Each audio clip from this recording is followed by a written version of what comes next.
Hello my dear KSFE staffs. നമ്മൾ അക്കൗണ്ടിങ്ങുമായി ബന്ധപ്പെട്ടുള്ള ചില തിയറീസാണ് ആൾറെഡി ഡിസ്കസ് ചെയ്തുകൊണ്ടിരിക്കുന്നത്. മറ്റു ചില തിയറീസ് ഇങ്ങോട്ട് പഠിക്കാനായിട്ടാണ് ഉദ്ദേശിക്കുന്നത്.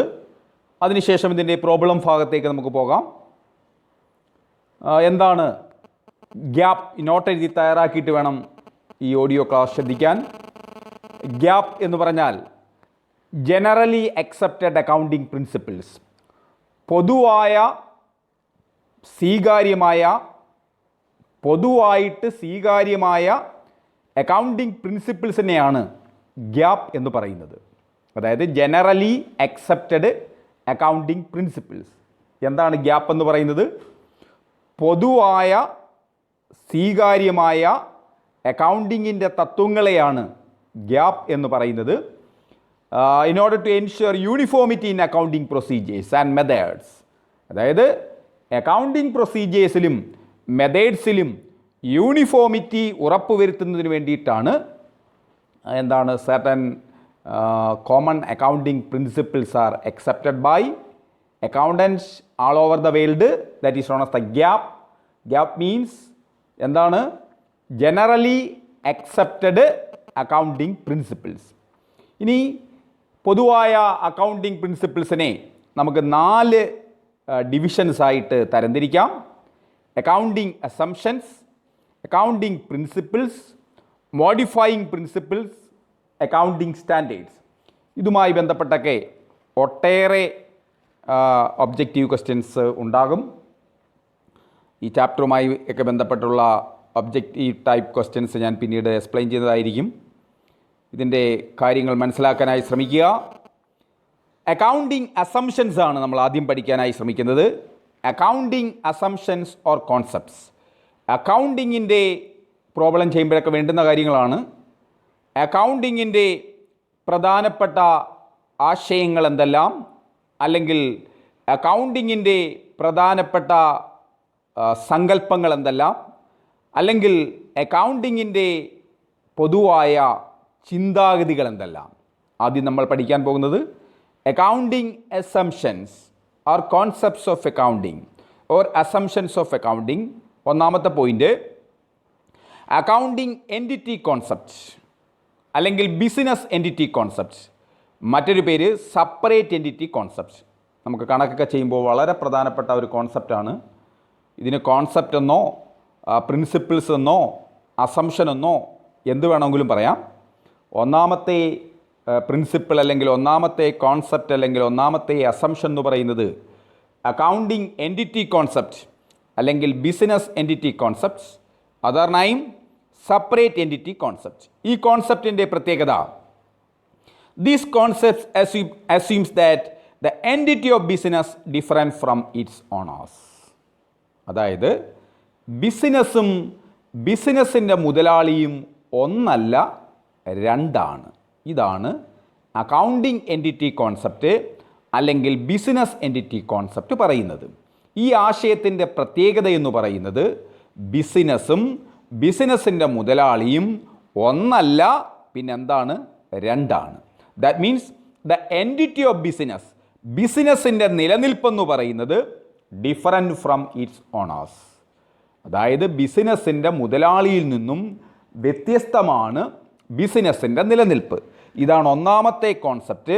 That means the accounting entity concept അല്ലെങ്കിൽ ബിസിനസ് എൻറ്റിറ്റി കോൺസെപ്റ്റ്. എന്താണ് ഈ കോൺസെപ്റ്റ് കൊണ്ട് ഉദ്ദേശിക്കുന്നത്? നമ്മളിപ്പോൾ ഒരു ബേക്കറി കട നടത്തുന്നു. നമ്മുടെ വീട്ടിലുള്ളവർ തന്നെ ആ ബേക്കറിയിൽ വന്നിരുന്ന് അവിടെയുള്ളതായ ഐറ്റംസ് എല്ലാം നമ്മൾ തന്നെ അങ്ങ് ഉപയോഗിക്കുന്നു. അങ്ങനെയാണ് എങ്കിൽ ഏതാനും നാളുകൾക്കുള്ളിൽ ആ ബേക്കറി എന്ത് ചെയ്യേണ്ടി വരും? പൂട്ടിക്കെട്ടേണ്ടതായിട്ട് വരും, അല്ലെങ്കിൽ അടച്ചു പൂട്ടേണ്ടതായിട്ട് വരും. അതുകൊണ്ടാണ് നമ്മൾ എന്തൊരു കോൺസെപ്റ്റ് ഫോളോ ചെയ്യുന്നത്? സെപ്പറേറ്റ് എൻറ്റിറ്റി കോൺസെപ്റ്റ് അല്ലെങ്കിൽ ബിസിനസ് എൻറ്റിറ്റി കോൺസെപ്റ്റ് അല്ലെങ്കിൽ അക്കൗണ്ടിങ് എൻറ്റിറ്റി കോൺസെപ്റ്റ്. ഇതിൻ്റെ കാതലായ സിദ്ധാന്തം എന്താണ്?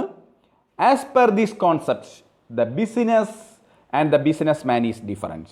ബിസിനസ്സും ബിസിനസ്മാനും ഒന്നല്ല, രണ്ടാണ്. The entity of business different from its owners. The business treated as a unit or entity separate from the person who control it. ബിസിനസ്സിനെ ഒരു പ്രത്യേക യൂണിറ്റായി കണക്കാക്കുന്നു. സെപ്പറേറ്റ് ഫ്രം, ഏതിൽ നിന്നും വ്യത്യസ്തമായിട്ട്, from the person who control it. ഇതുമായി ബന്ധപ്പെട്ട ഒരു പാർട്ടി ചോദ്യം ഞാൻ പറയാം. എന്താണ് capital invested by the owner is a liability. Capital invested by the owner is a liability. അതായത് മുതലാളി കൊണ്ടുവരുന്ന മൂലധനം എന്ന് പറയുന്നത് ബാധ്യതയാണ്. What is the principle or what is the concept or what is the assumption? ഏതാണ് ആൻസർ? അക്കൗണ്ടിങ് എൻറ്റിറ്റി കോൺസെപ്റ്റ് അല്ലെങ്കിൽ business entity concept എന്ന് പറഞ്ഞാൽ കാരണം എന്താണ്? ബിസിനസ് മാൻ കൊണ്ടുവരുന്ന മൂലധനം എന്ന് പറയുന്നത് ബിസിനസ്സിനെ സംബന്ധിച്ചിടത്തോളം ബാധ്യതയാണ്. ഏത് കോൺസെപ്റ്റ് അനുസരിച്ചാ? അക്കൗണ്ടിങ് എൻറ്റിറ്റി കോൺസെപ്റ്റ് അല്ലെങ്കിൽ ബിസിനസ് എൻറ്റിറ്റി കോൺസെപ്റ്റ് അനുസരിച്ച്. ഓക്കെ, രണ്ടാമത്തേലേക്ക് പോകുന്നു. Going concern concept. According to this concept it is assumed that the business will last for a long period of time or business continues for a long period of time. Business നീനാൾ വാഴും. ഇതാണ് ഏത് concept പറയുന്നത്? Going concern concept പറയുന്നത് business തുടർച്ചയായി നിലനിൽക്കും. Business തുടർച്ചയായി നിലനിൽക്കും എന്നാണ് ഗോയിങ് കൺസേൺ കോൺസെപ്റ്റ് പറയുന്നത്. According to this concept it is assumed that the business will continues for a long period of time. It is assumed that the business will last for a long time. Business ഒരു long ടൈമിൽ നിലനിൽക്കും. ഇതാണ് എന്താണ് going concern concept. ഇതുമായി ബന്ധപ്പെട്ടൊരു ചോദ്യം പറയാം. The business continues for a long period of time. What is the concept? Going concern concept. അതായത് നമ്മളൊരു ബിസിനസ് ആരംഭിക്കുന്നത് അടച്ചുപൂട്ടാനായിട്ടല്ല, അത് തുടർച്ചയായി സക്സസ്ഫുള്ളായി വിജയകരമായി നിലനിൽക്കാനായിട്ടാണ് ബിസിനസ് ആരംഭിക്കുന്നത്. മൂന്നാമത്തെ concept money measurement concept or money measurement assumption. As per this assumption transaction that can be measured in terms of money only are recorded. അതായത് ഇടപാടുകൾ മണി ടേമിലുള്ള ഇടപാടുകൾ മാത്രമേ റെക്കോർഡ് ചെയ്യത്തുള്ളൂ. ഓസിനുള്ളതും ചക്കാത്തിനുള്ളതും ഒന്നും എന്ത് ചെയ്യത്തില്ല? റെക്കോർഡ് ചെയ്യത്തില്ല. ഇതാണ് മൂന്നാമത്തെ കോൺസെപ്റ്റ്, മണി മെഷർമെൻറ്റ് കോൺസെപ്റ്റ്. ഒരു എക്സാമ്പിൾ പറയാം. എന്താണ് manager's ability is not considered. മാനേജറുടെ എബിലിറ്റി ഒന്നും എന്ത് ചെയ്യുന്നില്ല? കൺസിഡർ ചെയ്യുന്നില്ല. അതിലുപരിയായി എന്തിനാണ് പ്രാധാന്യം കൊടുക്കുന്നത്? മണിക്കാണ് എന്തോ കൊടുക്കുന്നത്? സാമ്പത്തികത്തിനാണ് എന്തോ കൊടുക്കുന്നത്? പ്രാധാന്യം കൊടുക്കുന്നത്. As per money measurement concepts the transaction that can be measured in terms of money only. അതായത് മാനേജറുടെ ക്വാളിറ്റി ഒന്നും ഞങ്ങൾക്കറിയേണ്ട കാര്യമില്ല. ഞങ്ങൾക്ക് എന്തിനാണ് പ്രാധാന്യം കൊടുക്കുന്നത്? മണിക്കാണ് പ്രാധാന്യം കൊടുക്കുന്നത്. Quality of manager is not considered. What is the assumption? That is the money measurement concept. ഏതിലും എന്തിനാണ് പ്രാധാന്യം? പണത്തിനാണ് പ്രാധാന്യം. നമുക്കറിയാം, നമ്മുടെ നിത്യജീവിതത്തിൻ്റെ ഏത് കാര്യങ്ങളായിരുന്നാലും എല്ലാത്തിനേക്കാൾ ഉപരി നമ്മൾ അവസാനം എന്തിലെത്തിച്ചേരുന്നു? പണത്തിനാണ് പ്രാധാന്യം കൊടുക്കുന്നത്, മണിക്കാണ് പ്രാധാന്യം കൊടുക്കുന്നത്. നമ്മൾ പലപ്പോഴും ഞാൻ പണത്തിനൊന്നും പ്രാധാന്യം കൊടുക്കുന്ന ആളല്ല എന്ന് പറയുന്നെങ്കിൽ പോലും നമ്മളെപ്പോഴും മണിക്കാണ് പ്രാധാന്യം കൊടുക്കുന്നത്. നാലാമത്തെ point, accounting periods. The period of interval for which the accounts are prepared and presented for ascertaining the financial position of a business is called accounting period. നമ്മൾ ഫോളോ ചെയ്യുന്ന പീരീഡ് ഓഫ് ഇൻ്റർവെലിനെയാണ് അക്കൗണ്ടിങ് പീരീഡ് കോൺസെപ്റ്റ് എന്ന് വിളിക്കുന്നത്. That may be calendar year starting from the January 1 to 31st March, or financial year സാമ്പത്തിക വർഷം starting from April 1 to 31st March. ഒരിക്കൽ കൂടി പറയുന്നു, what are the assumptions or what are the concepts of accounting? First point, the accounting entity concepts or business entity concept or separate entity concept. As per this concept, the business and the businessman is different. Second point, going concern concept. The business continue for a long period of time. That is the going concern concept. And the money measurement concept. According to these concepts, transaction that can be measured in terms of money only are recorded. And the accounting period concepts, the period of interval the period of interval for which the accounts are prepared. നമ്മൾ accounts prepare ചെയ്യുന്ന period of interval, that may be the calendar year or that may be the financial year, that is known as the accounting period. And then we try to study about the accounting principles or accounting conventions. എന്താണ് accounting principles? Accounting അസംഷനും accounting കോൺസെപ്റ്റും accounting പ്രിൻസിപ്പിൾസും എല്ലാം ഒന്നാണ്. ഇവിടെ ഇങ്ങനെ വേർതിരിച്ച് പറഞ്ഞേക്കുന്നതെന്ന് മാത്രമേ ഉള്ളൂ. Accounting principles or conventions. എന്താണ് accounting principles?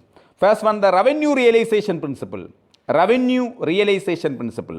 Revenue is the amount which a business earn through the sale of goods or services. Revenue realisation principles എന്ന് പറഞ്ഞാൽ എന്താണ്? വരുമാനം നേടുന്നതായ പ്രിൻസിപ്പിൾ. ഇതാണ് revenue realisation principle. Revenue is the amount which is a business earn. വരുമാനം എങ്ങനെയാണ് earn ചെയ്യുന്നത്? Through sale of goods or services. This principle states that the revenue is earned. എപ്പോഴാണ് വരുമാനം നമുക്ക് ലഭിക്കുന്നത്? ഓർ വരുമാനം നമ്മൾ എപ്പോഴാണ് റെക്കഗ്നൈസ് ചെയ്യുന്നത്, അംഗീകരിക്കുന്നത്? At the point of sale, when the title of goods passes from the seller to buyer. അതായത് എപ്പോഴാണോ ഗുഡ്സിൻ്റെ ഉടമസ്ഥാവകാശം സെല്ലറിൽ നിന്നും ബയറിലേക്ക് പാസ് ചെയ്യുന്നത്, അപ്പോൾ മാത്രമാണ് ഇതിനെ എന്തായി അംഗീകരിക്കുന്നത്? റവന്യൂ ആയി അംഗീകരിക്കുന്നത്. അപ്പോൾ റവന്യൂ റിയലൈസേഷൻ പ്രിൻസിപ്പിൾസ്. ഇപ്പോൾ ഇലക്ട്രോണിക്സ് കടയിൽ ചെന്ന് ഒരു ടി വി ഒക്കെ വിൽക്കുന്ന കടയിൽ ചെന്ന് ഞാൻ പറയുകയാണ്, എനിക്ക് ഈ ടി വി വേണം, ഒന്ന് മാറ്റി വെച്ചേക്കണേ, ഞാൻ പിന്നെ വാങ്ങിച്ചോളാം. ഈ ടി വി എനിക്ക് ഇഷ്ടപ്പെട്ടു, ഈ ടി വി ഒന്ന് മാറ്റി വെച്ചേരെ, ഞാൻ പിന്നീട് വാങ്ങിച്ചോളാം, അല്ലെങ്കിൽ 2 ദിവസം കഴിഞ്ഞ് വാങ്ങിച്ചോളാം. അത് ഒരിക്കലും നമുക്ക് റവന്യൂ ആയി അംഗീകരിക്കാൻ പറ്റത്തില്ല. റവന്യൂ ആയി അംഗീകരിക്കണമെങ്കിൽ ഈ ഇലക്ട്രോണിക്സ് കടയിലിരിക്കുന്ന ടി വി എൻ്റെ വീട്ടിലെത്തണം. ടി വിയുടെ വില 25,000 എങ്കിൽ ഈ 25,000 ഈ ഇലക്ട്രോണിക്സ് കടയുടെ മുതലാളിയുടെ കയ്യിലെത്തണം. എങ്കിൽ മാത്രമേ ഇതിനെ റവന്യൂ ആയി അംഗീകരിക്കാൻ പറ്റൂ. റവന്യൂ ആയി അംഗീകരിക്കണമെങ്കിൽ എന്നാ ചെയ്യണം? ഈ ഗുഡ്സിൻ്റെ ടൈറ്റിൽ, ഉടമസ്ഥാവകാശം സെല്ലറിൽ നിന്നും വിൽക്കുന്ന ആളിൽ നിന്നും വാങ്ങുന്ന ആളിലേക്ക് എന്ത് ചെയ്യണം? ട്രാൻസ്ഫർ ചെയ്യണം. ചിലപ്പോൾ ഇതുമായി ബന്ധപ്പെട്ട ഒരു ഏർപ്പാട്ട് നമുക്ക് ശ്രദ്ധിക്കാം. എന്താണ്? When the title of goods passes from the seller to buyer, what is the principle? Revenue realization principles. ശ്രദ്ധിക്കുക. When the title of goods, എപ്പോഴാണ്? Revenue is recognized only at the point of time. Revenue is recognized only at the point of time the title of goods passes from the seller to buyer. എപ്പോഴാണ് revenue ആയി അംഗീകരിക്കുന്നത്, വരുമാനമായി അംഗീകരിക്കുന്നത്? Electronics കടയിലിരിക്കുന്ന T V എൻ്റെ വീട്ടിലെത്തുകയും അതിൻ്റെ ആവശ്യമായിട്ടുള്ള പണം ഞാൻ കൊടുക്കുകയും ചെയ്യുമ്പോഴാണ്, അല്ലെങ്കിൽ ആ ടി വിയുടെ ഉടമസ്ഥാവകാശം എന്നിലേക്ക് പാസ് ചെയ്യുമ്പോഴാണ് ഇതിനെ എന്തായി അംഗീകരിക്കുന്നത്? റവന്യൂ ആയി അംഗീകരിക്കുന്നത്. എങ്ങനെ ഇംഗ്ലീഷ് പറയാം? The title of goods passes from the seller to buyer. And the next concept or next principles, verifiability and objectivity principle. This principle states that the accounting data provided in the books of account should be verifiable and dependable. അതായത് accounting ബുക്കിൽ രേഖപ്പെടുത്തുന്ന, അല്ലെങ്കിൽ books of അക്കൗണ്ടിൽ രേഖപ്പെടുത്തുന്ന കാര്യങ്ങൾ, accounting data should be verifiable, നമുക്ക് പരിശോധിക്കാൻ പറ്റുന്നതായിരിക്കണം. Dependable, ആശ്രയിക്കാൻ പറ്റുന്നതായിരിക്കണം. ഇതാണ് വെരിഫയബിലിറ്റി ആൻഡ് ഒബ്ജക്റ്റിവിറ്റി പ്രിൻസിപ്പിൾസ് എന്ന് പറയുന്നത്. എന്താണ്? This principle States that the accounting data provided in the books of account should be verifiable and dependable.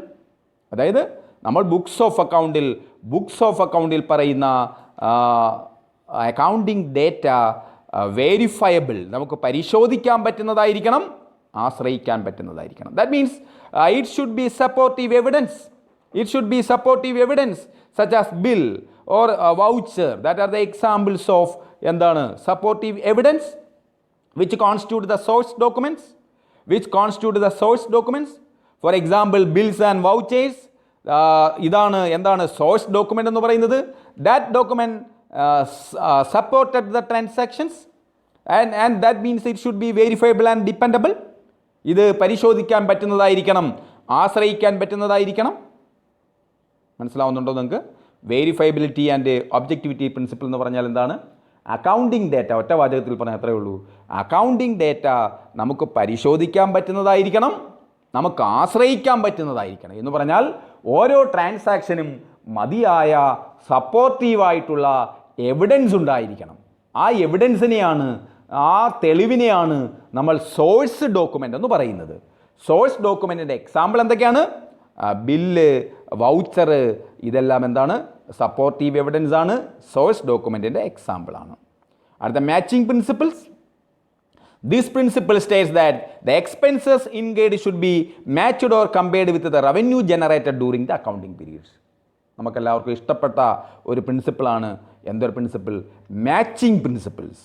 അതായത് നമുക്കുണ്ടാകുന്ന വരവും നമുക്കുണ്ടാകുന്ന ചെലവും തമ്മിൽ, നമുക്കുണ്ടാകുന്ന വരവും നമുക്കുണ്ടാകുന്ന ചിലവും തമ്മിൽ, നമുക്കുണ്ടാകുന്ന എക്സ്പെൻസും നമുക്കുണ്ടാകുന്ന റവന്യൂവും തമ്മിൽ ഒരു പെർട്ടിക്കുലർ പീരീഡിൽ നമുക്കുണ്ടാകുന്ന ചിലവും വരവും തമ്മിൽ മാച്ച് ചെയ്യണം. ഓർ നമുക്ക് കമ്പയർ ചെയ്യാനായിട്ട് സാധിക്കണം. വളരെ പ്രധാനപ്പെട്ട കാര്യമാണ്. ഇപ്പം നമുക്ക് എന്താണ്, എന്നെ സംബന്ധിച്ചിടത്തോളം ഒരു മാസം 25,000 രൂപയാണ് വരുമാനമെന്ന് വിചാരിക്കുക.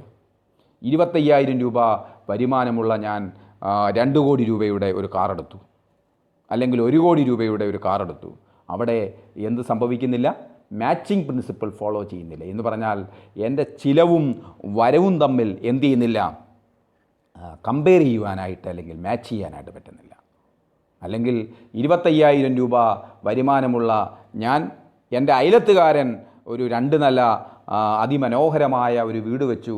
അപ്പോൾ എനിക്കും ഒരു താല്പര്യമുണ്ടായി, അതേ മനോഹരമായ ഒരു വീട് എനിക്കും വെക്കണം. അങ്ങനെ ഞാൻ വലിയ കടമൊക്കെ എടുത്ത് വീട് നിർമ്മിച്ചു. അവിടെയും എന്ത് ഫോളോ ചെയ്യുന്നില്ല? മാച്ചിങ് പ്രിൻസിപ്പിൾ ഫോളോ ചെയ്യുന്നില്ല. നമ്മുടെ ജീവിതത്തെ സംബന്ധിച്ചിടത്തോളം ഏറ്റവും പ്രധാനപ്പെട്ട ഒരു ബിസിനസ്സിനെ സംബന്ധിച്ചിടത്തോളം, നമ്മുടെ ജീവിതത്തെ സംബന്ധിച്ചിടത്തോളം ഏറ്റവും പ്രധാനപ്പെട്ട ഒരു പ്രിൻസിപ്പിളാണ് മാച്ചിങ് പ്രിൻസിപ്പിൾ എന്ന് പറയുന്നത്. കാരണം എന്താണ്? നമുക്ക് ഒരു പെർട്ടിക്കുലർ പീരീഡിലുണ്ടാകുന്ന ചിലവും വരവും തമ്മിൽ എന്ത് ചെയ്യണം? മാച്ച് ചെയ്യണം. ഓക്കെ. അടുത്ത full disclosure principles. This principle states that all the accounting statement must be prepared honestly and must contain all relevant material information regarding the financial position of business. Full disclosure principle എന്ന് പറയുന്നത് നമ്മൾ ബിസിനസ്സുമായി ബന്ധപ്പെട്ടുള്ള എല്ലാ കാര്യങ്ങളും വെളിപ്പെടുത്തിയിരിക്കണം, ഒന്നും ഒളിച്ചു വെക്കാൻ പാടില്ല. ഇതാണ് ഏത് പ്രിൻസിപ്പിൾ കൊണ്ട്, ഏത് കോൺസെപ്റ്റ് കൊണ്ട് ഉദ്ദേശിക്കുന്നത്? ഫുൾ ഡിസ്ക്ലോസർ പ്രിൻസിപ്പിൾ കൊണ്ട് ഉദ്ദേശിക്കുന്നത്, this principle states that all accounting statement must be prepared honestly and must contain all relevant material information regarding the financial position of business. നമ്മുടെ ബിസിനസ്സുമായി ബന്ധപ്പെട്ടുള്ള റിലവൻ്റ് ആയിട്ടുള്ള പ്രധാനപ്പെട്ട എല്ലാ ഫാക്ട്സും നമ്മൾ എന്ത് ചെയ്തിരിക്കണം? വെളിപ്പെടുത്തിയിരിക്കണം. ഇതാണ് ഫുൾ ഡിസ്ക്ലോസർ പ്രിൻസിപ്പിൾ കൊണ്ട് ഉദ്ദേശിക്കുന്നത്. അടുത്ത വളരെ പ്രധാനപ്പെട്ട പ്രിൻസിപ്പിൾസിലേക്ക് പോകുന്നു. കണക്ക് ചെയ്യുമ്പോൾ നമുക്ക് വേണ്ടുന്ന പ്രിൻസിപ്പിളാണ് dual aspect principle. Dual aspect പ്രിൻസിപ്പിളിനെയാണ് ഡബിൾ എൻട്രി സിസ്റ്റം എന്നൊക്കെ നമ്മൾ പറയുന്നത്. നമ്മൾ കണക്കിലേക്ക് പോകുമ്പോൾ, അടുത്ത ക്ലാസ്സിൽ കണക്കിലേക്ക് പോകും. ഡബിൾ എൻട്രി സിസ്റ്റം എന്ന് പറയുന്നത് ഡ്യുവൽ ആസ്പെക്ട് പ്രിൻസിപ്പിളാണ്.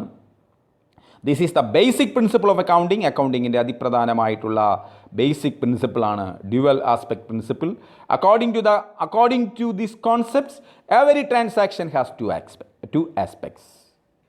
എല്ലാ ട്രാൻസാക്ഷനും, എല്ലാ ക്രയവിക്രയങ്ങൾക്കും, എല്ലാ ഇടപാടുകൾക്കും 2 ഇലമെൻ്റ് ഉണ്ട്.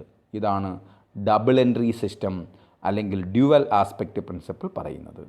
One is the receiving aspects and another is the giving aspects. ഞാൻ പേന ഒക്കെ വിൽക്കുന്ന ഒരു കടയിൽ ചെന്നു, ഒരു പേന വാങ്ങിച്ചു. ഞാൻ ചോദിച്ചു, പേനയ്ക്ക് എത്ര രൂപയാണ്?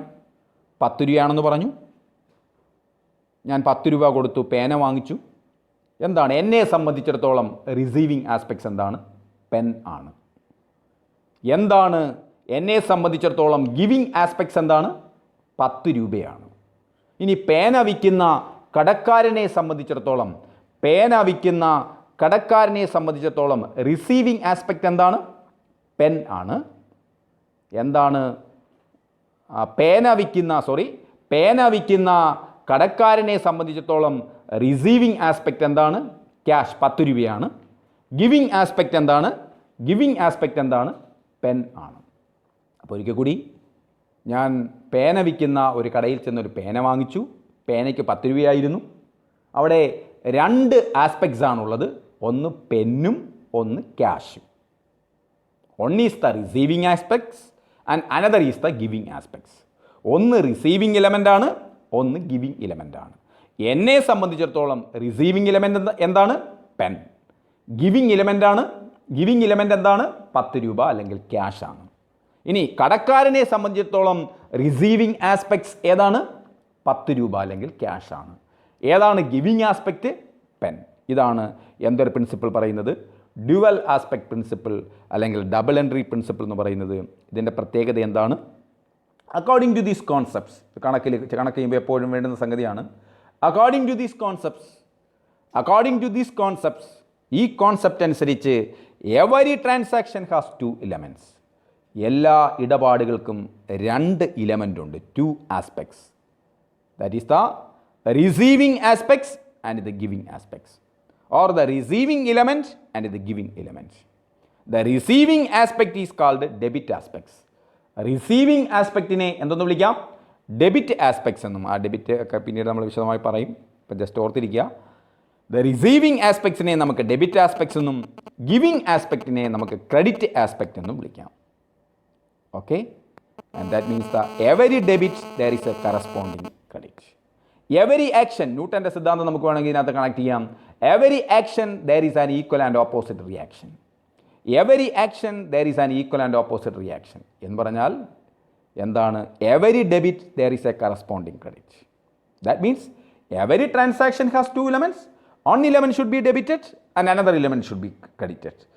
One element should be credited and another element should be debited. And one is the receiving element and another is the giving element. ഈ സിസ്റ്റത്തെയാണ് നമ്മൾ എന്തോന്ന് വിളിക്കുന്നത്? ഈ ഡ്യുവൽ ആസ്പെക്ട്സ്, 2 ആസ്പെക്റ്റ് റെക്കോർഡ് ചെയ്യുന്ന സിസ്റ്റത്തെയാണ് നമ്മൾ എന്നാന്ന് വിളിക്കുന്നത്? ഡബിൾ എൻട്രി സിസ്റ്റം അല്ലെങ്കിൽ double entry systems of accounting എന്ന് വിളിക്കുന്നത്. At the historical cost principle, this principle assumes that all assets have to be recorded at the total amount paid to acquire them. Historical cost principle മറ്റൊരു പേരുണ്ട്, actual cost principle. Historical cost പ്രിൻസിപ്പിളിന് മറ്റൊരു പേരുണ്ട്, actual cost principle. ഈ പ്രിൻസിപ്പിൾസിൻ്റെ പ്രത്യേകത എന്താണ്? That means assets are recorded at their acquisition cost. നമ്മൾ 10,000 രൂപയ്ക്ക് ഒരു അസറ്റ് വാങ്ങുകയാണെങ്കിൽ റെക്കോർഡ് ചെയ്യുന്നതും 10,000 തന്നെയാണ്. 12,000 രൂപയ്ക്ക് ഒരു അസറ്റ് വാങ്ങുകയാണെങ്കിൽ നമ്മൾ റെക്കോർഡ് ചെയ്യുന്നതും എത്രയാണ്? 12,000 തന്നെയാണ്. അല്ല, നമുക്ക് തോന്നിയ വില റെക്കോർഡ് ചെയ്യാനായിട്ട് പറ്റത്തില്ല. 12,000 രൂപയ്ക്ക് വാങ്ങിയ സാധനം നമുക്ക് റെക്കോർഡ് ചെയ്യുമ്പോഴും 12,000 തന്നെ റെക്കോർഡ് ചെയ്യാൻ പറ്റും. ഇതാണ് ഹിസ്റ്റോറിക്കൽ കോസ്റ്റ് പ്രിൻസിപ്പിൾ അല്ലെങ്കിൽ actual cost principles. As per these principles, assets are to be recorded at their acquisition cost. ചിലപ്പോൾ നിങ്ങൾക്ക് ഇങ്ങനെ ഒരു ചോദ്യം ചോദിക്കാം, assets are recorded at their acquisition cost. What is the principle or what is the concept? Historical cost principles. നമ്മളിപ്പോൾ പറഞ്ഞ principles ഒന്നുകൂടെ ഞാൻ ഒന്നുകൂടെ പറഞ്ഞേക്കാം. റവന്യൂ റിയലൈസേഷൻ പ്രിൻസിപ്പിൾ, വരുമാനം എപ്പോഴാണ് അംഗീകരിക്കുന്നത്? Title of goods passes from seller to buyer. ഗുഡ്സിൻ്റെ ഉടമസ്ഥാവകാശം സെലറിൽ നിന്നും ബയറിലേക്ക് പാസ് ചെയ്യണം. Are the verifiability and objectivity principle. As per these principles, the accounting data should be verifiable and dependable. That means the supportive evidence, that is known as a source document, that is known as the bills and vouchers. And the matching principles, the expense should be compared with the revenue during generated that period. നമുക്ക് ഒരു മാസം ഉണ്ടാകുന്ന അല്ലെങ്കിൽ നമുക്ക് ഒരു വർഷം ഉണ്ടാകുന്ന വരുമാനവും ചെലവും തമ്മിൽ നമുക്ക് എന്ത് ചെയ്യാൻ പറ്റണം? മാച്ച് ചെയ്യണം അല്ലെങ്കിൽ കമ്പയർ ചെയ്യാനായിട്ട് സാധിക്കണം. അല്ലെങ്കിൽ നമ്മൾ കം ടു ദ സൂയിസൈഡ്സ്, നമ്മൾ എന്തിലേക്ക് എത്തിച്ചേരും? ആത്മഹത്യയിലേക്ക് എത്തിച്ചേരും. നമുക്ക് പലപ്പോഴും സൂയിസൈഡിൻ്റെയൊക്കെ പ്രധാന കാരണമെന്ന് പറയുന്നത് മാച്ചിങ് പ്രിൻസിപ്പിൾ ഫോളോ ചെയ്യുന്നില്ല എങ്കിൽ. മാച്ചിങ് പ്രിൻസിപ്പിൾ പ്രത്യേകത എന്താണ്? ഒരു പർട്ടിക്കുലർ പീരീഡിൽ നമുക്കുണ്ടാകുന്ന ചെലവും വരവും തമ്മിൽ എന്ത് ചെയ്യണം? കണക്റ്റ് ചെയ്യണം. ഫുൾ ഡിസ്ക്ലോസർ പ്രിൻസിപ്പിൾ എന്ന് ഉദ്ദേശിക്കുന്നത് വളരെ പ്രധാനപ്പെട്ട എല്ലാ കാര്യങ്ങളും നമ്മൾ വെളിപ്പെടുത്തിയിരിക്കണം. നമ്മുടെ അക്കൗണ്ടിങ്ങുമായി ബന്ധപ്പെട്ടുള്ള പ്രധാനപ്പെട്ട എല്ലാ കാര്യങ്ങളും വെളിപ്പെടുത്തിയിരിക്കണം. ഇതാണ് full disclosure principle. Dual aspect principle or double entry principle, it is the basic principle, very important principle. As per this principles every transaction has two elements or two aspects, that is the receiving aspects and the giving aspects, and one element should be debited and another element should be credited. It is known as the double entry system. And the historical cost principles, assets are recorded at their acquisition cost. Assets record ചെയ്യുന്നത് ഏത് കോസ്റ്റിലാണ്? Acquisition കോസ്റ്റിലാണ്. അടുത്ത നമ്മൾ ഭാഗത്തേക്ക് വന്നു modifying principles. എന്താണ് modifying principles? നിലവിലുള്ള പ്രിൻസിപ്പിൾസിനെ ഒന്നുകൂടി നവീകരിച്ചതാണ്, ഒന്നുകൂടി കുളിപ്പിച്ചതാണ് മോഡിഫയിങ് പ്രിൻസിപ്പിൾസ്. നിലവിലുള്ള തത്വങ്ങളെ ഒന്നുകൂടി നവീകരിച്ചതാണ് മോഡിഫയിങ് പ്രിൻസിപ്പിൾ. ഒന്നാമത് നോക്കാം, materiality principle. It implies that disclosing the items on financial statement in accordance with the relative importance they have. അതായത് മെറ്റീരിയാലിറ്റി പ്രിൻസിപ്പിൾസ് എന്ന് പറയുന്നത് അക്കൗണ്ടിങ് ഡേറ്റയിൽ പല കാര്യങ്ങളും അല്ലെങ്കിൽ ഫിനാൻഷ്യൽ സ്റ്റേറ്റ്മെൻറ്റിൽ പല കാര്യങ്ങളും നമ്മൾ റെക്കോർഡ് ചെയ്യുന്നത് അതിൻ്റെ റിലേറ്റീവ് ഇമ്പോർട്ടൻസ്, അതിൻ്റെ പ്രാധാന്യത്തിൻ്റെ അടിസ്ഥാനത്തിലായിരിക്കണം. എന്ന് പറഞ്ഞാൽ അതിൻ്റെ മെറ്റീരിയാലിറ്റിയുടെ അടിസ്ഥാനത്തിലായിരിക്കണം. അടുത്ത പ്രിൻസിപ്പിൾ എന്താണ്? Consistency principle. Consistency means that means the continuity. It means that the once an accounting period is adopted, it should not be changed from one accounting period to another. Consistency principles എന്ന് പറയുന്നത് നമ്മൾ follow ചെയ്യുന്ന തത്വങ്ങളും ചിന്താഗതികളുമൊക്കെ എന്തായിരിക്കണം? Consistent ആയിരിക്കണം. എന്ന് പറഞ്ഞാൽ ഒരു സിമിലാരിറ്റി ഉണ്ടായിരിക്കണം എന്നർത്ഥം. എന്തുണ്ടായിരിക്കണം? ഒരു സിമിലാരിറ്റി. ഇടയ്ക്കിടയ്ക്ക് എന്ത് ചെയ്യാൻ പാടില്ല? നമ്മുടെ പ്രിൻസിപ്പിൾസും നമ്മുടെ പോളിസീസും നമ്മുടെ റൂളുമൊന്നും എന്ത് ചെയ്യാൻ പാടില്ല? ചേഞ്ച് ചെയ്യാൻ പാടില്ല. Example, valuation of inventory. Inventory എന്ന് പറഞ്ഞാൽ സ്റ്റോക്കാണ്. ഞാൻ നേരത്തെ പറഞ്ഞാണ്, കഴിഞ്ഞ ക്ലാസ്സിൽ പറഞ്ഞാണ്. ഇൻവെൻറ്ററി സ്റ്റോക്ക് എങ്ങനെയാണ് വാല്യൂ ചെയ്യുന്നത്? Cost price or market price. ഒന്നുകിൽ കോസ്റ്റ് പ്രൈസിലായിരിക്കാം, അല്ലെങ്കിൽ മാർക്കറ്റ് പ്രൈസിലായിരിക്കാം, or cost price or market price whichever is less. ഒന്നുകിൽ കോസ്റ്റ് പ്രൈസിലായിരിക്കാം, അല്ലെങ്കിൽ മാർക്കറ്റ് പ്രൈസിലായിരിക്കാം, അല്ലെങ്കിൽ cost price or market price whichever is less ആയിരിക്കാം. And the method of charging depreciation, different method of charging depreciation, അതൊക്കെ നമുക്ക് പിന്നീട് പഠിക്കാം. Different method of charging depreciation, fixed instalment method or diminishing balance method. എന്താണ് നമ്മൾ follow ചെയ്യുന്ന? നമ്മളിപ്പോൾ fixed installment മെത്തേഡാണ് ഡിപ്രീസിയേഷൻ കാൽക്കുലേറ്റ് ചെയ്യാനായിട്ട്. Depreciation means decrease in the value of an assets. അസറ്റിൻ്റെ വാല്യൂവിൽ കുറവുണ്ടാവുകയാണെങ്കിൽ, that is not the depreciation. Depreciation നിങ്ങൾക്ക് ആൾറെഡി പഠിക്കാനുണ്ടെന്ന് തോന്നുന്നു. അപ്പോൾ എന്താണ് depreciation? Means decrease in the value of an assets. നമ്മുടെ അസറ്റിൻ്റെ വാല്യൂവിൽ എന്തുണ്ടാവുകയാണെങ്കിൽ, നമ്മുടെ അസറ്റിൻ്റെ വാല്യൂവിൽ കുറവുണ്ടാവുകയാണെങ്കിൽ, that is not the depreciation. അപ്പം നമ്മൾ ഡിപ്രീസിയേഷന് വേണ്ടി നമ്മൾ ഫോളോ ചെയ്യുന്ന മെത്തേഡ്, വിവിധ മെത്തേഡുകളുണ്ട്. 2 എക്സാമ്പിൾ ഞാൻ പറഞ്ഞു. Fixed instalment method, written down value method or diminishing balance method. അതേപോലെ സ്റ്റോക്ക് വാല്യൂ ചെയ്യുന്നതിന് cost price, market price or cost or market price whichever is less. ഇതിനൊക്കെ നമ്മൾ ഫോളോ ചെയ്യുന്ന മെത്തേഡുകൾ ഇടയ്ക്കിടയ്ക്ക് എന്ത് ചെയ്യാൻ പാടില്ല? ചേഞ്ച് ചെയ്യാൻ പാടില്ല. ഇതാണ് ഏത് പ്രിൻസിപ്പിൾ കൊണ്ട് ഉദ്ദേശിക്കുന്നത്? കൺസിസ്റ്റൻസി പ്രിൻസിപ്പിൾ കൊണ്ട് ഉദ്ദേശിക്കുന്നത്. അതായത് നമ്മൾ ഫോളോ ചെയ്യുന്ന പോളിസീസും പ്രിൻസിപ്പിളുമൊക്കെ ഒരു സിമിലർ ആയിരിക്കണം. It should not be changed from one accounting period to another. അതായത് കൂടെ എന്ത് ചെയ്യാൻ പാടില്ല? ഇടയ്ക്കിടയ്ക്ക് എന്ത് ചെയ്യാൻ പാടില്ല?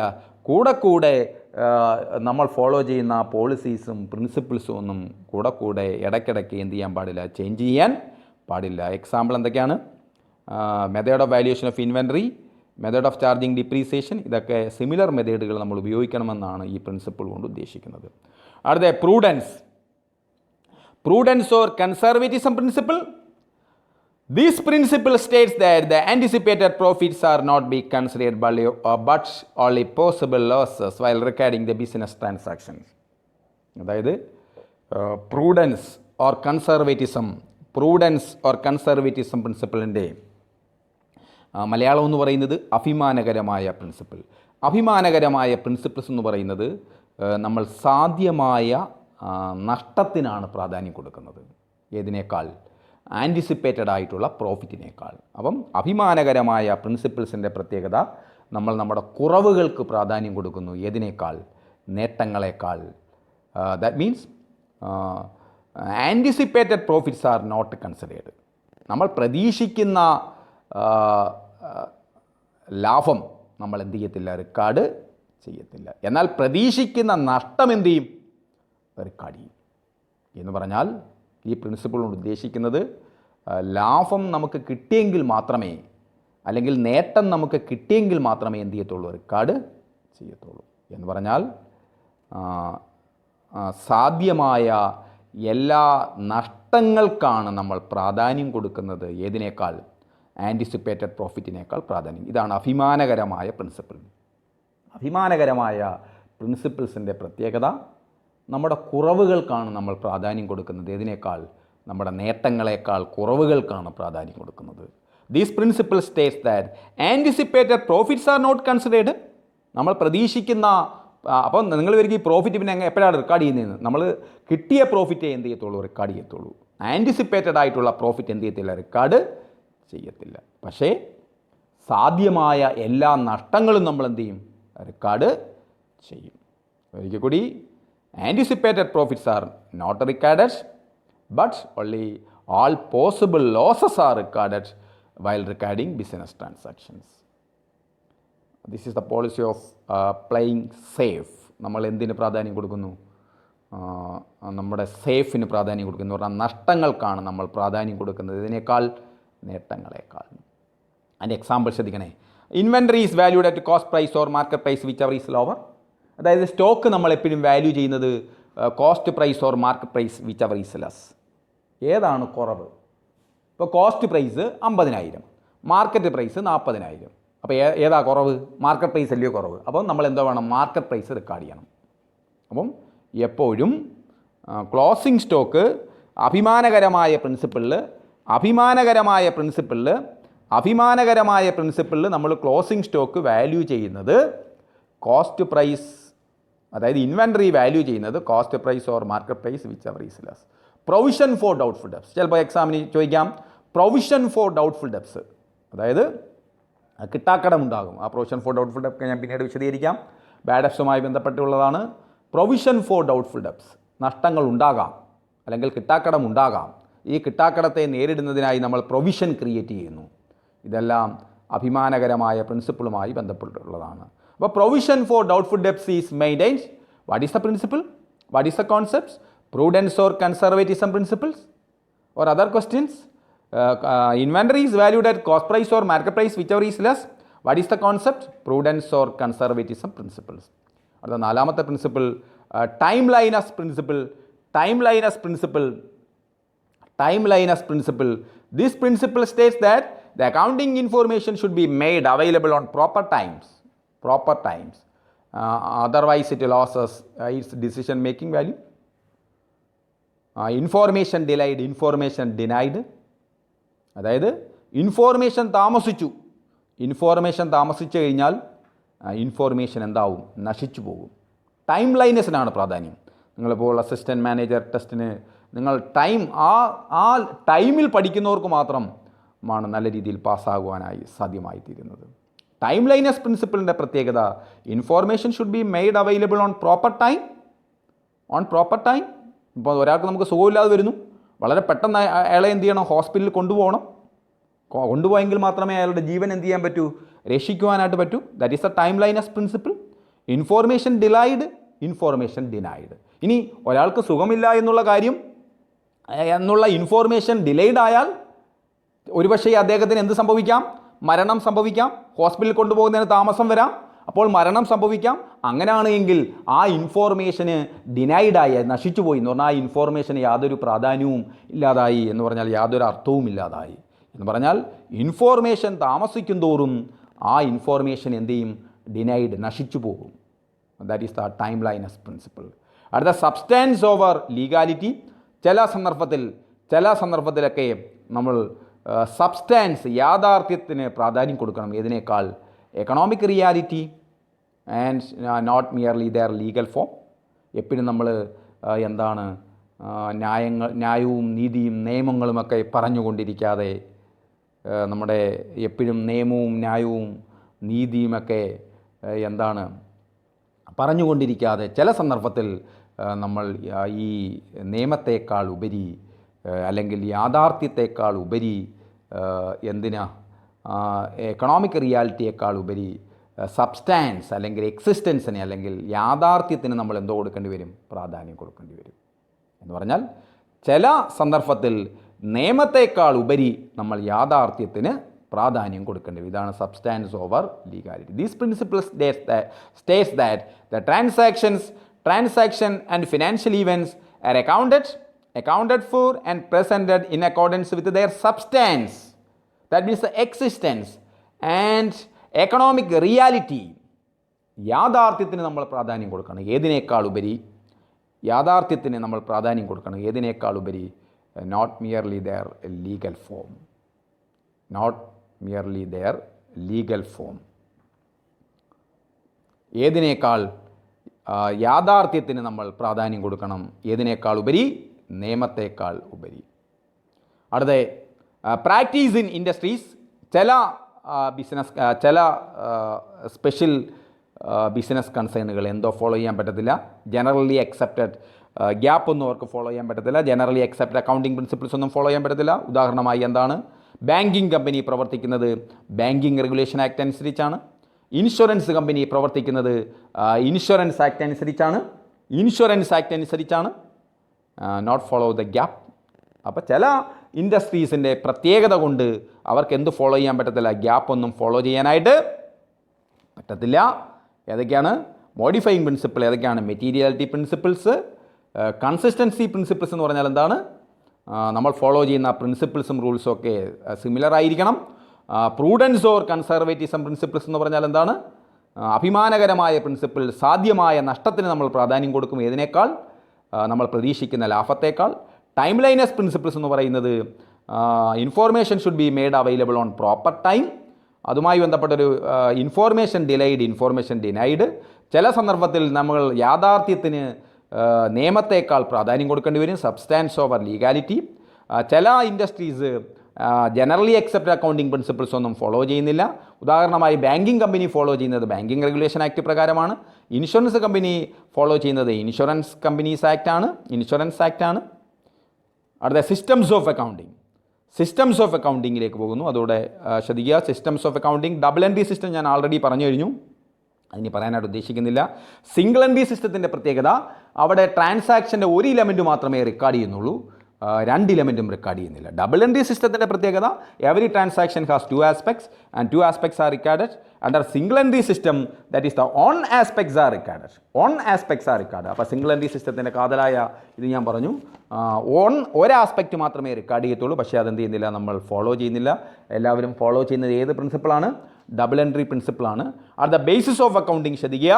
ക്യാഷ് ബേസിസും അക്രൂവൽ ബേസിസും. ക്യാഷ് ബേസിസിൻ്റെ പ്രത്യേകത, in this method entries in the books of accounts are made when the cash is received or paid. Cash വന്നോ പോയോ എന്നതിൻ്റെ അടിസ്ഥാനത്തിലാണ് നമ്മൾ കാര്യങ്ങൾ റെക്കോർഡ് ചെയ്യുന്നത്. എന്നാൽ അക്രൂവൽ ബേസിസിൻ്റെ പ്രത്യേകത,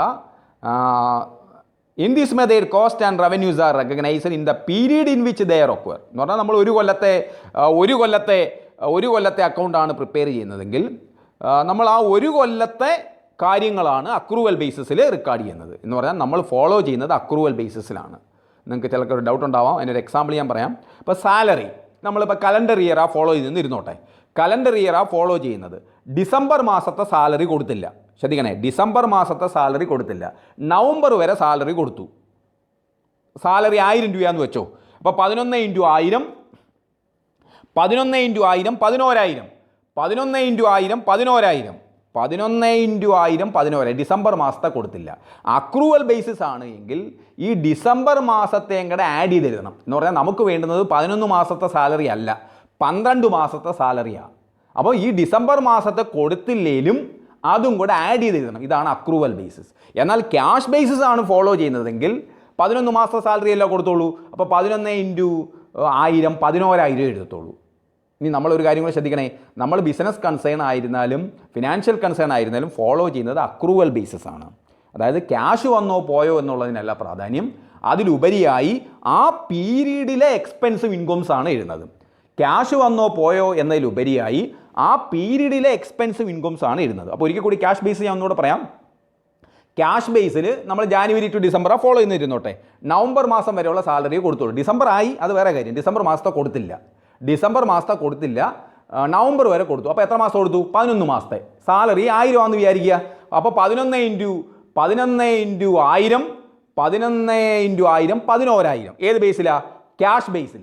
എന്നാൽ അക്രൂവൽ ബേസിസ് ആണെങ്കിൽ ശ്രദ്ധിക്കണേ, അക്രൂവൽ ബേസിസിലാണെങ്കിൽ 11 ഇൻറ്റു 1000 11,000 എഴുതിയാൽ ഒക്കത്തില്ല. കാര്യം നമ്മൾ ഫോളോ ചെയ്യുന്നത് എത്ര മാസത്തെ സ്റ്റേറ്റ്മെൻറ്റാണ് അല്ലെങ്കിൽ അക്കൗണ്ടാണ്? 12 മാസത്തെ അല്ലെങ്കിൽ 1 കൊല്ലത്തെയാണ്. അപ്പോൾ ഈ ഡിസംബർ മാസത്തെ കൊടുക്കാനുള്ള സാലറി 1000 കൂടി, ശ്രദ്ധിക്കണേ, ഡിസംബർ മാസത്തെ കൊടുക്കാനുള്ള സാലറി 1000 കൂടി 11,000 കൂടി ആഡ് ചെയ്യണം. എന്ന് പറഞ്ഞാൽ 12,000 തന്നെ എഴുതണം. ഇതാണ് അക്രൂവൽ ബേസിസ്. ക്യാഷ് ബേസിസും അക്രൂവൽ ബേസിസും തമ്മിലുള്ള വ്യത്യാസം നിങ്ങൾക്ക് മനസ്സിലായെന്ന് വിചാരിക്കുന്നു. ക്യാഷ് ബേസിൽ ക്യാഷ് പോയത് മാത്രമേ റെക്കോർഡ് ചെയ്യൂ, 11,000. ഇനി നമ്മൾ ഫോളോ ചെയ്യുന്ന ഏത് ബേസാണ്? സാധാരണ അക്രൂവൽ ബേസിസ് ആണ്. മനസ്സിലായല്ലോ? ഇനി അക്കൗണ്ടിങ് സ്റ്റാൻഡേർഡ് എന്തുവാണെന്നൊക്കെ ജസ്റ്റ് നിങ്ങൾ ഓർത്തിരിക്കുക. IFRS, international financial reporting standard, ഇതൊന്നും നിങ്ങളുടെ എക്സാമിന് ചോദിക്കുന്നതല്ല. ഇതെല്ലാം ഇന്ന് നമ്മൾ ശരിക്ക് കാര്യങ്ങൾ എക്സ്പ്ലെയിൻ ചെയ്തു. അടുത്ത ക്ലാസ്സിൽ കണക്കിലേക്ക് കയറാനാണ് ഉദ്ദേശിക്കുന്നത്. വീഡിയോ ക്ലാസ് ആയിരിക്കും അടുത്ത ക്ലാസ്.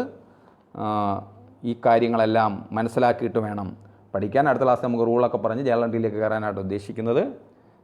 എന്തെങ്കിലും ഡൗട്ടുകളുണ്ടെങ്കിൽ നിങ്ങൾ ചോദിക്കുക. Okay, thank you.